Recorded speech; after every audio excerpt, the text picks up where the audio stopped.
Akkam jirtu hordoftoota YouTube koo hundaa. Kun yeroo hunda torbeetti yeroo 2 ol qophii bonii YouTube irraa isiniif darbudha. Har'a kan inni isiniif qabadhee dhiyaadhe akkuma isin argaa jirtan Chapter 1 Introduction to Emerging Technology kan jedhudha. So Emerging Technology boqonnaa hedduu keessatti qabaata. Boqonnaan jalqaba irratti ilaalu boqonnaa tokkoffaa irratti seensa waa'ee Emerging Technology.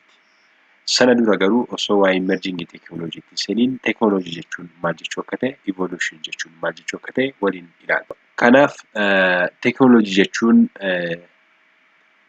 jecha afaan Greek irraa dhufe technologia kan jedhu yoo ta'u, innis immoo systematic treatment of an art, craft or techniques jedhanii define godha. Kunis bara 1610 keessa kan define ta'edha. Akkuma kana jechi technology jedhu kun immoo bara 1859 irratti first recorded science of the mechanical and the industrial art jedhamee definition isaa laatame. Itti aansee jecha evolution jedhudha. Jechi evolution jedhu kun the process of developing by gradual change.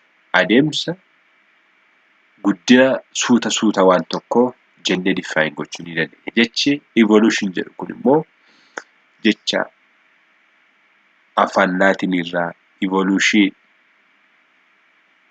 kan jedhu, innis immoo unrolling or opening kan jennee nuti define goonu ni ta'a jechuudha. So erga technology kana ta'e, erga hiikkaan evolution kana ta'e, emerging technology jechuun immoo maal jechuu akka ta'e ni ilaalla. Emerging technology jechuun new technology jechuudha jennee define gochuu ni dandeenya. Technology haaraa, argannoo haaraa jennee define gochuu ni dandeenya. Akkasumas immoo continuing development of existing technology jennees immoo define gochuu ni dandeenya. Technology jiran gara fuulduraatti immoo continuously itti fufinsaan kan develop ta'uu danda'an jechuu ni dandeenya. Inni kabiraan erga emerging technology kanatti define goonee list of some currently available emerging technology kan ta'an yeroo ammaa kana emerging technology ta'anii kan amma argamaa jiran kan akka artificial intelligence, kan akka blockchain, kan akka augmented reality and virtual reality, kan akka cloud computing, Angular and React, DevOps, Internet of Things, intelligent apps, big data, robotic process automation kan jennu kun some currently available emerging technology jennee kan waamuu dandeenyudha jechuudha. Itti aansuudhaan waa'ee introduction to yookaan seensa industrial revolution ilaalla. Industrial revolution jechuun a change from making things by hand to making them in factories jennee define gochuu ni dandeenya. Wantoota tokko jijjiirama wantoota tokko harkaan hojjechuurra gara factory keessatti hojjechuu kan jedhuudhaan define gochuu ni dandeenya. Osoo industrial revolution fi namoonni fardaan lukaan deemanii hojii isaanii akka hojjetan kun immoo dadhabsiisaa akka ta'e ni beektu. Keessumaa transportation irratti. Revolution kun kan inni jalqabe, this revolution was started in England with a series of innovation to make labor more efficient and productive. Egaa revolution kun kan inni jalqabe biyya England keessatti revolution kun jalqabe. Kaayyoon isaanii inni jalqabaa immoo argannoo walitti fufinsaa labor more efficient and productive gochuudhaaf. Keessumaa the second industrial revolution kan jennee waamnu, second industrial revolution jennee kan waamnu American industrial revolution dha. American industrial revolution maqaan kabraasaa second industrial revolution jennee waamuu ni dandeenya. It started sometimes between 1820 1870 baroota kana gidduutti second industrial revolution jalqabe kan jedhamu. Keessumaa changing gama manufacturingdhaan dhufee baay'ee guddaadha as keessatti. Keessumaa textile manufacturing, mining manufacturing, glass making, agriculture kan wal qabatu warroon kun baay'ee isaanii second industrial revolution keessattidha kan isaanii jalqabanii. Most important invention kan jennu immoo kan akka transportation, communication industry warri kun baay'inaan second industrial revolution keessattidha kan isaan jalqaban baroota 1820 hanga 1870 gidduu kan jiran kanadha jechuudha. Itti aansee historical background isaadha. Seenaan isaa maal fakkaata kan jedhu jechuudha waa'ee industrial revolution. Began in Great Britain-dha. Great Britain keessatti kan jalqabe in the late 1770s before spreading to the rest of Europe. So gara rest of Europe itti spreading ta'in dura bara 1770 keessa biyya Great Britain keessatti kan jalqabe industrial revolution. So walumaa galatti industry gosa afur qabna. Walumaa galatti 4 types of industry are: the first one is primary industry, the second one is secondary industry, the third one is tertiary industry, and the last one is quaternary industry jennee waamuu dandeenya. Primary industry keessatti kan nu involves gochuu dandeenyu getting raw materials like mining, farming and fishing kan jennu kan primary industry keessatti kan akka albuudaa, kan akka qurxummiiwwan, kan akka farmingidhaan kan wal qabatu warroota kana primary industry keessatti include gochuu dandeenya.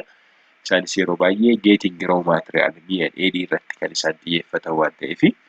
Secondary industry kan jennu involves manufacturing kan akka making cars, steel, makiinaa hojjechuun kun, qorqorroo hojjechuun kun, bilbila adda addaa hojjechuun kun kan jalqabe secondary industry'dha. Keessatti involve gochuu dandeenya. Inni sadaffaan immoo tajaajila provide service, give a service for human being jennee kaa'uu dandeenya. Servicii kan akka teaching, nursing kan jalqabe tertiary industry keessatti teaching like technology akka plasma kun kan jalqaban tertiary industry keessa jechuu dandeenya. Nursing, health care wajjin kan wal qabatu technology yookaan industrial revolution kan inni jalqabe industry kan jalqabe waa'ee technologyidhaan kan waa'ee fayyaa kan wal qabatu waa'ee barsiisuudhaan kan jalqabe kan wal qabatu tertiary industry keessatti kaa'uu dandeenya. Historical background isaanii gaafa ilaallu. Quaternary industry kan jennee waamnu immoo involves research kan akka development industries warroota kana include kan keessatti godhudha. Best example of quaternary industry IT yookaan information technology jennee kan waamnudha. Yeroo baay'ee information technology scope isaa baay'ee bal'aadha. Gaafa information technology jennu wantoota baay'ee software, hardware kan wal qabatu scope bal'aa kan keessaa qabudha. Dynamic research development industry waan adda addaa wantoota keessatti hojjetamanidha. Kanaaf tertiary industry jennee kood gochuu dandeenya jechuudha. Inni kabroon industrial revolution yookaan immoo version 1 transition isaanii ilaaluu dandeenya jechuudha. Transition 1, transition 2, transition 3, 4 jennee kanatti qoqqoodnee ilaaluu dandeenya. Industrial revolution yookaan version 1 yookaan immoo transition 1 kan jennee waamnu bara 1760 keessa kan jalqabe first coin isaa kan jalqabedha. Transitioning kuni the first industrial revolution included going from hand production methods to machine kan ta'edha jechuudha. Kunis immoo increasing the use of steam power, development of machine tools and the rise of factory system.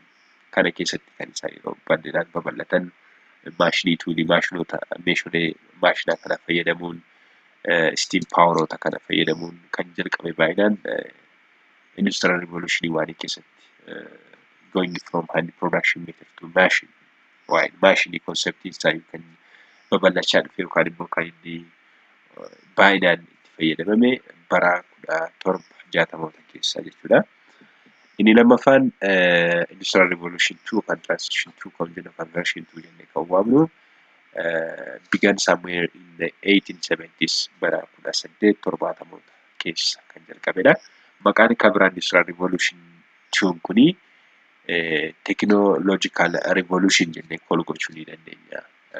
Inni kunis immoo methods for manufacturing interchangeable parties, and widespread adaptation of pre-existing technological systems such as telegraph and railroad networks kan jennee waamnu hundi kun baay'inaan kan isaanii manufacturing kan isaan jalqaban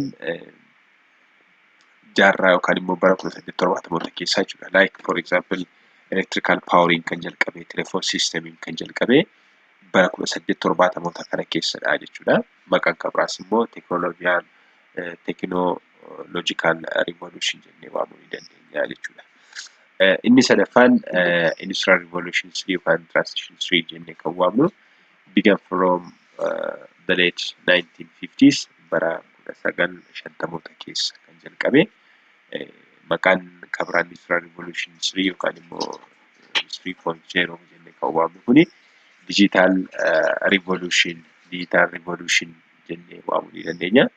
Kunis immoo transitioning kuni from mechanical and analog electronic technology to digital electronics keessatti egaa waa'ee digital electronics gaafa kaasnu waa'ee analog electronics gaafa kaafnu teknooloojiin kun jalqaba kan ture analogiidha. Analog technology yookaan immoo analog electronics ture sanarraa gara digital electronics kan inni move ta'e.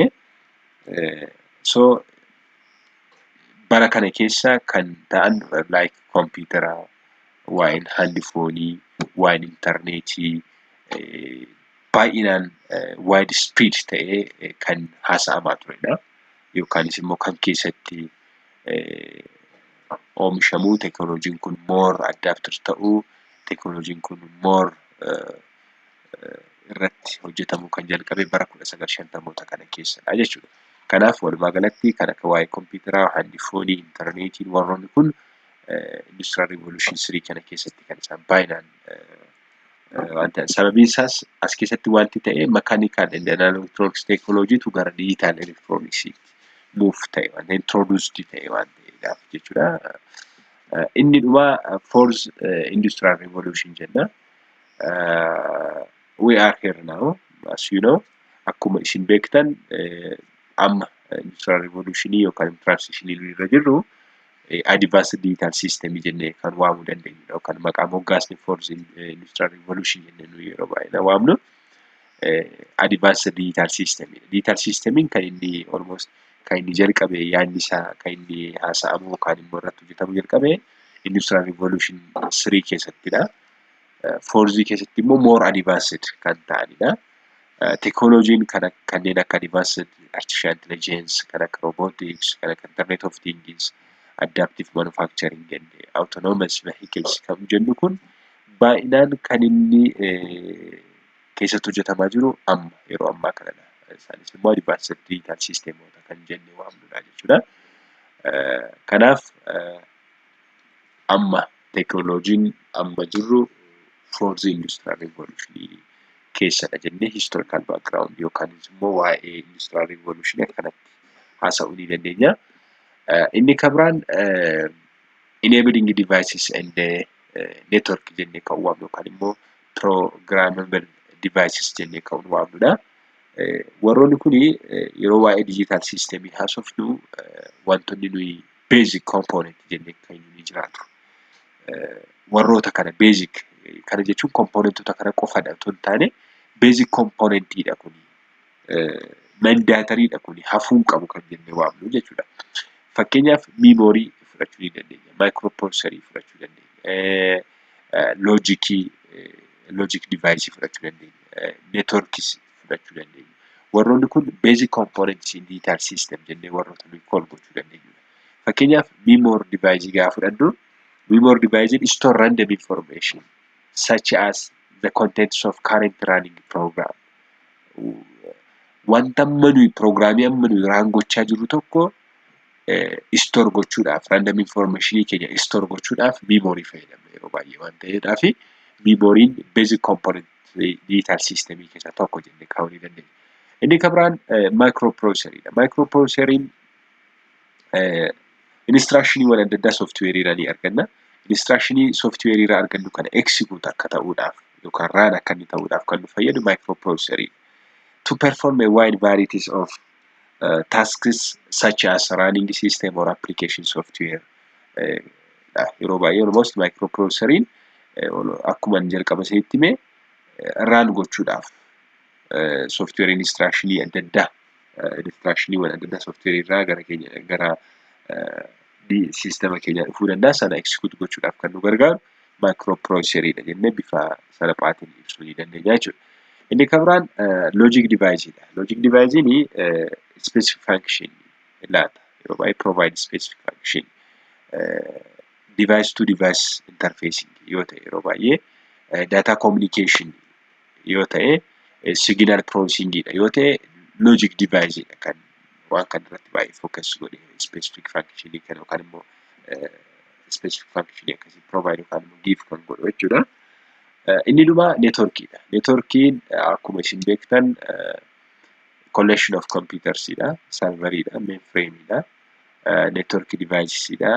Warroonni kun gaafa walitti connect ta'an connect ta'uun isaanii immoo wanta ta'e data ta'e share gochuudhaaf yoo ta'e network jennee kana call gochuu ni dandeenya. Excellent example of network kan jennee waamnu yeroo baay'ee internetidha.